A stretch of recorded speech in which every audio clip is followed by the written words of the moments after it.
that lined up for the two 15-lap races, both races held on the Sunday.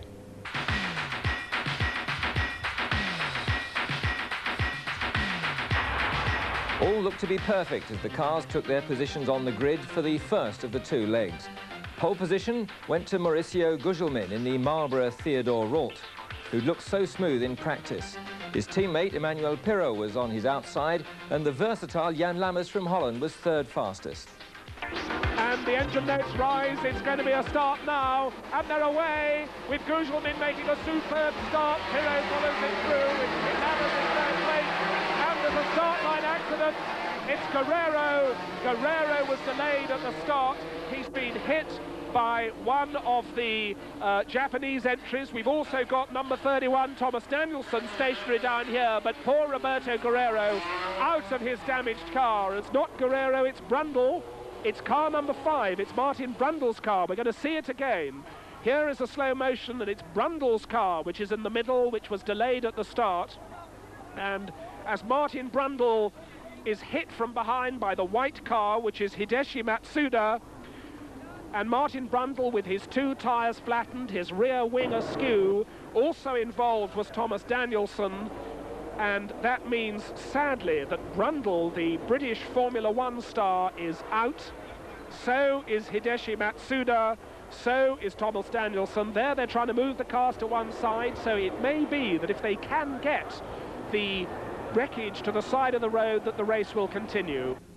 Well, there was no time. The race was halted for a restart without, of course, Martin Brundle, Danielson, Nissen and Matsuda. Now we're hoping for a clean start. Gugelmin and Pirot, the front row. Lammers and Thackwell, the second row. A gap where Martin Brundle should be on the third row. There's Mike Thackwell. And now the engine notes raise. It's a start. And once again, Gugelmin makes the perfect start. So it's the Marlboro Theodore Rolt's first, second and third, with Lammers looking at the outside as they come storming in a great wall of motor cars. Down to Statue Corner. This is very, very tight. Lammers trying to go down the inside. Lammers making a very, very brave effort, and Lammers goes through into second place. Somehow, Jan Lammers goes from fourth place to second in a fantastic manoeuvre. The rest of the field squeezing through, and it's Gugelmin first, Lammers second. A brilliant effort by Jan Lammers, who went all the way down the inside, under-braking into Statue Corner, and elbowed his way past both Mike Thackwell and Emanuele Pirot. And we've got in the lead, it's not Gugelmin in the lead, we think it's Pirot in the lead. These identically marked Marlboro Theodores, but we actually think it was Pirot who went ahead. It's a Rolt Marlboro Theodore car in front, and we believe that it's Emanuele Pirot, the Italian, who's gone ahead, coming down to Donna Maria Bend, and clearly number 2 is leading. It's Pirot from Lammers. Gugelmin is third. In fourth place, it's Thackwell. And the rest of the cars all storming through as they come down into the Melco hairpin for the first time. And let's see them through over the start line for the first time. Pirot leads. Lammers is second. Guerrero third, Thackwell fourth. It's Gugelmin third. Thackwell fourth, Guerrero. And Lammers is challenging, and Lammers takes the lead. But Pirot fights back. Lammers shuts the door.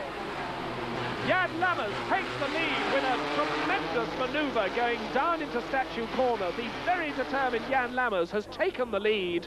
Pirot tried to fight back. Lammers was waiting for him to shut the door. So now the Dutchman Jan Lammers in the Watson's Rolt leads. Emanuele Pirot is pushed down to second. Gugelmin is third. It's Thackwell in fourth place. Roberto Guerrero is fifth. Those are the first 5 on this second lap as they go through the back section now and come down Faraway Hill in fourth gear through these sweeps at over 100 miles an hour. Very, very rapid indeed. Then there's the third gear left-hander, and Jan Lammers is pulling away a little bit. Jan Lammers is pulling away, and now Gugelmin's coming through. Gugelmin takes his teammate, Emanuele Pirot, so Mauricio Gugelmin goes into second place. Pirot is third. Fackwell is still fourth. It's still Guerrero in the fastest of the Reynards, the Viceroy Reynards, in fifth place. So, as they come now up to the left-hand flick of Reservoir Bend, still the green and white car tells us that Jan Lammers is in front. And now, tucked in behind him, those two Marlborough Theodore Rolts. Over the start-finish line they come for the third time. And it's Guerrero with Fackwell in third place. And it's Pirot who has dropped back. And now they're challenging as they go down to the statue corner. Lammers keeps over to the right-hand side of the road, but Guerrero goes round the outside of him. A fantastic move by Gugelmin. Gugelmin goes round the outside, and Jan Lammers was on the right side of the road to try and keep the door shut, and Gugelmin said, I don't mind a bit, I'm just going to drive round the outside of you. We think there's been an accident at Reservoir. Yes, somebody spun there. That looked like, was that the Swiss driver Forini? Coming up to complete his fifth lap. Mauricio Gugelmin, the Brazilian. Lammers in second place. In third place, still Fackwell, and once again Fackwell's trying to get by, and Lammers is weaving, Fackwell twitching under braking, but Lammers is going wide, Lammers is sliding, Lammers has lost it, and Lammers throws it away at Statue Corner. Here you see Jan Lammers trying to shut the door, leaving his braking as late as possible, but actually going too wide to the outside of the road, getting on the slippery stuff, what the racing drivers call the marbles, and as he puts the brakes on, the tail starts to get away. He holds the very, very well, he avoids the tyres. It could have been very much worse. He's still got third place, but Jan Lammers has lost a lot of time, and he's still got third place, but quite a queue behind him. And Nielsen is challenging, and Nielsen goes through ahead as well. So Volker Wiedler demoted suddenly to sixth place. Guerrero weaving to try and throw off John Nielsen. Guerrero locks up a wheel as he goes into statue, but all is well. Guerrero leaving his braking very, very late indeed, and locked up a wheel going into statue. Mauricio Gugelmin of Brazil, who'd driven a remarkably tidy race throughout, led the cars through Reservoir Bend for the last time. Followed by car number 1, the other Marlborough Theodore Rolt, driven by Mike Fackwell, and the Watson's entry, Jan Lammers, in number 18. Roberto Guerrero managed to hold off the defending champion, John Nielsen, for fourth place, to be the only finisher for Team Viceroy. First blood to Gugelmin, we now awaited leg 2.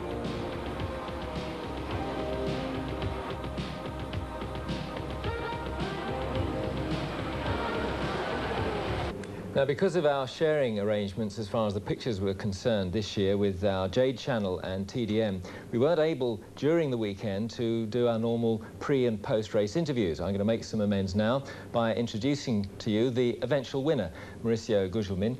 Mauricio, welcome to TVB and Hong Kong.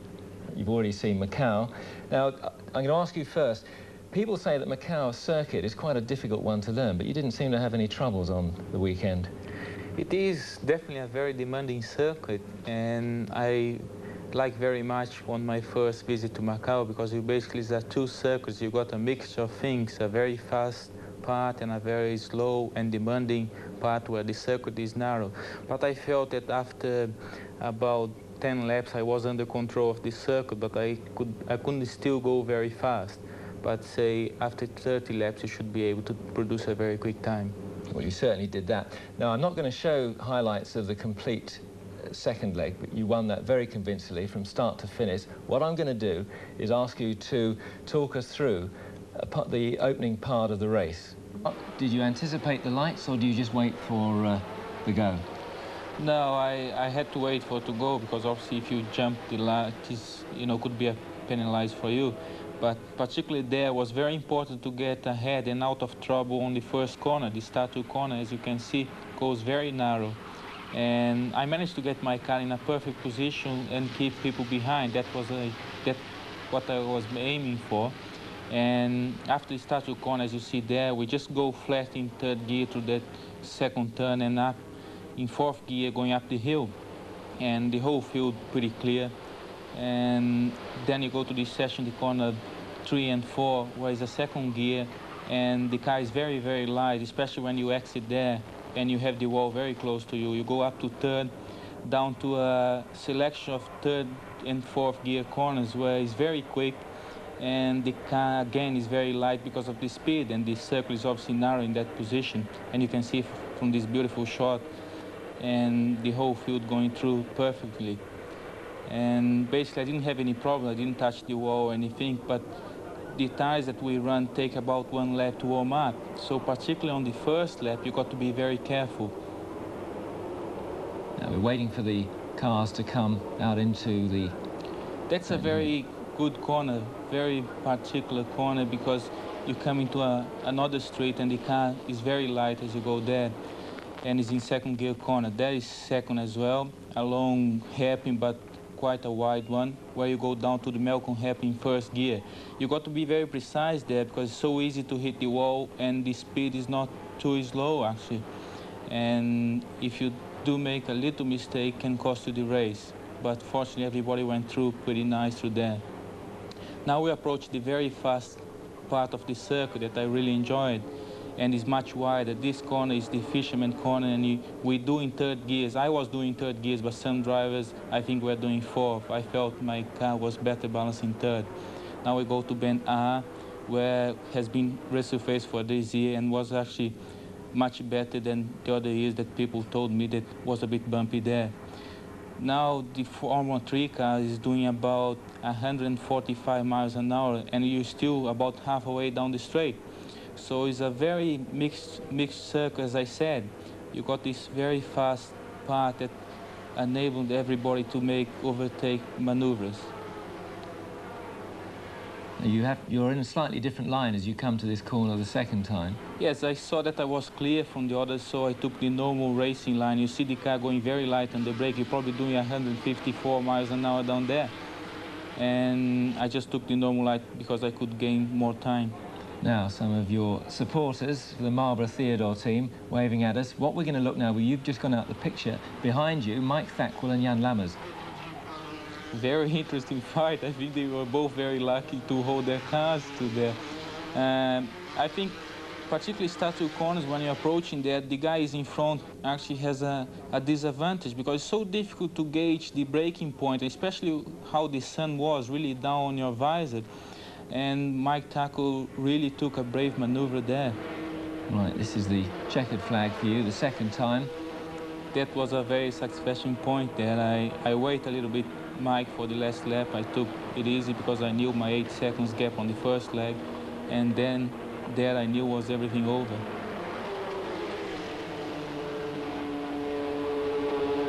Now we go from Macau to Hong Kong for the annual go-kart derby that attracts the fastest karts and the most skilled drivers from around the world. Again, your host for the event is Hong Kong TV's Brian Longley. We begin with a brief look back at the kart Grand Prix that was held at Victoria Park over the weekend. The main event of the weekend was the Marlborough Grand Prix for 135cc karts. Now, the drivers of these particular karts found life difficult on this tight Victoria Park circuit. Difficult in terms of overtaking. This was particularly true of Peter de Bruyne of Holland as he chased the leader, Giuseppe Bugatti of Italy. Then the second infield hairpin. And Peter de Bruyne, the Dutchman, shadowing every move that Bugatti makes, but just not able to find a gap to squeeze through. And once again, the leaders have passed us to complete their 24th lap, but we're watching this wonderful battle for third place. 3, 4, 5, just like that. Morbidelli, Hesselmans and Lee over the bump, down to the Marlborough corner, out of Marlborough, down to the S's under the trees. You can see the leaders going through the second of the infield hairpins there. And they touched. Peter de Bruyne actually hit the back of Bugatti's kart, and that has let Bugatti get away. And I think that it's all over. They're starting their 27th of 28 laps. Peter de Bruyne hit the back of Bugatti's kart as he was trying to make a little challenge going into the pit hairpin. And somehow de Bruyne was able to recover control. We're seeing it again. He hits the back of Bugatti's kart. The kart goes sideways. Somehow he gets the opposite lock on. And now, on this final lap already, de Bruyne has got right back up with the Bugatti again. He's almost as close as ever he was. He's caught right up to Bugatti as they come up to the final infield section. Into the pit hairpin. De Bruyne is there once more, but Bugatti still has the lead. This is the final corner. The checkered flag is ready. And Giuseppe Bugatti wins the 19th Marlborough CIK Grand Prix of Hong Kong from Peter de Bruyne. There you see on that superb and magnificent Rolls-Royce the victorious trio going round on their lap of honour. A tremendous crowd here enjoying the sunshine at Victoria Park. And there you see the moment, that fateful moment when de Bruyne almost lost his second place in his most desperate attempt to wrest that lead from Giuseppe Bugatti, and it was only by a tremendous piece of skill that he was able to hold his kart, which was travelling completely sideways, and he lost a lot of time, but nevertheless was able to get straight back up to second place and able to challenge once more for the lead. But Bugatti, there he is standing on, of course, the #1 position. On the left, in position #2, Peter de Bruyne, the Dutchman, and the other Italian, holding the yellow hat, in the 3rd position. There the spoils of victory for Giuseppe Bugatti, who wins the 19th Marlborough CIK Grand Prix of Hong Kong. Later in the afternoon, in the Café de Coral team race, Bugatti and de Bruyne were once again nose to tail throughout the race, but on this occasion de Bruyne did manage to pass and take the checkered flag. You're looking now at the 100cc karts. Seiko sponsored the individual championship for this class, and reigning world champion Stefano Modena was easily the quickest on the track until he blew his engine on lap 9. Fellow Italian Alessandro Zanardi won the title. But Modena showed his ability in the team race that you're watching now.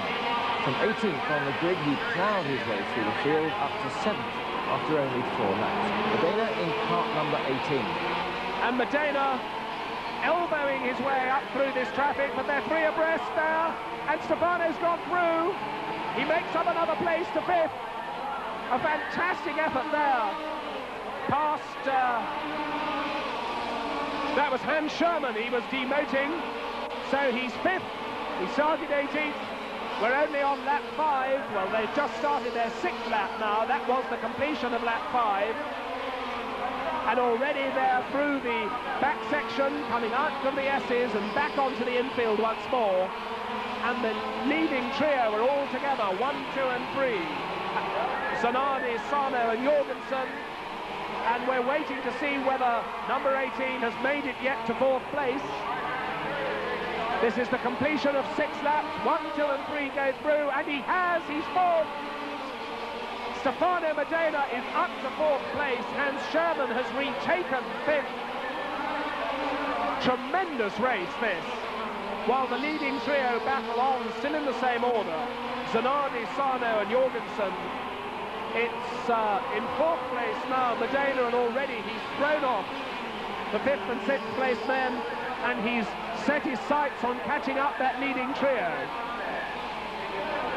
Stefano Modena, an absolutely amazing effort. Here's a slow motion of how he passed John Pizarro, got on the inside of him and just out-accelerated, opposite locked across him for the left-hander that followed.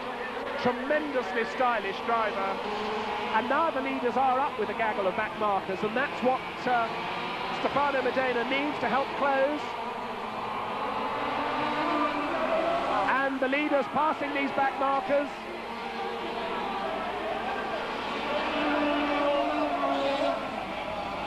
as they come round into our sight once more. 1 and 2, and where is 3? There is number 3, Jorgensen out. Zanardi of Italy, Sano of Japan. And they couldn't be closer if they tried. They're on the start-finish straight now. And Sano making no effort to get inside, but they touched! And Zanardi's engine has seized.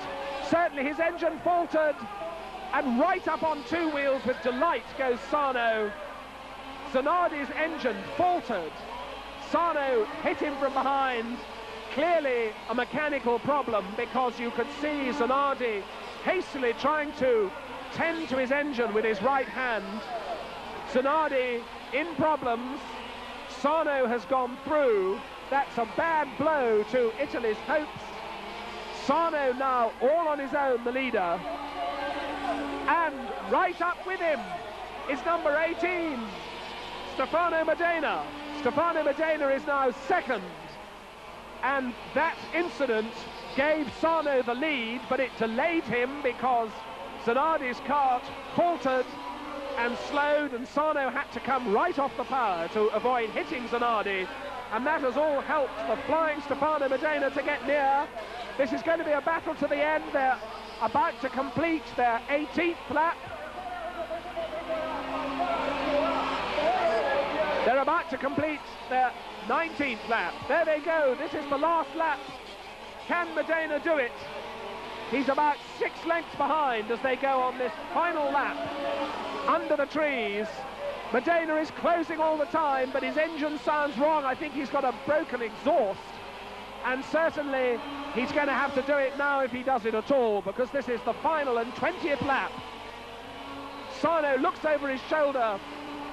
Medina is close, but not close enough. They go out of the infield hairpin, down to the pit straight, and Stefano just a couple of lengths behind, out of the last corner and down the pit straight they go. And Sano has it. Number 2, Kazushi Sano wins for the Japan #1 team. A stunning performance by Stefano Medina, who started 18th and came through with an engine that was clearly not giving its best by the end, to finish second. Third for the Dutch-Belgian team, Hans Schuurman. Fourth, another fantastic performance, Philippe Adams, who came all the way through also for the Dutch-Belgian team. Fifth, David Malcolm of New Zealand. And sixth is number 20, which is Thomas Christensen of Denmark. And at a guess, Brian, I would say that the winning team must surely be the Dutch-Belgian team of Hans Schuurman and Philippe Adams, but we await official confirmation of that.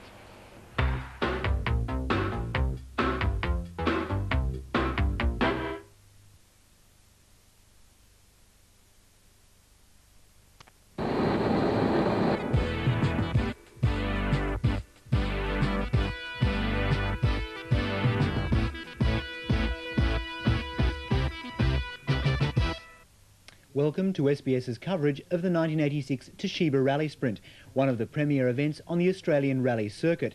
For many years, Australian rallying has been dominated by home-built specials and cars like the ubiquitous Datsun 1600. But recent rule changes and a general upgrading of the profile of the sport in recent years has brought us much closer to European standards. This year's Rally Sprint has even attracted that paragon of rally machinery, an Audi Quattro, in the hands of New Zealand driver Malcolm Stewart. The event sees drivers timed on a short course, and some of the best from Australia are competing, including Dick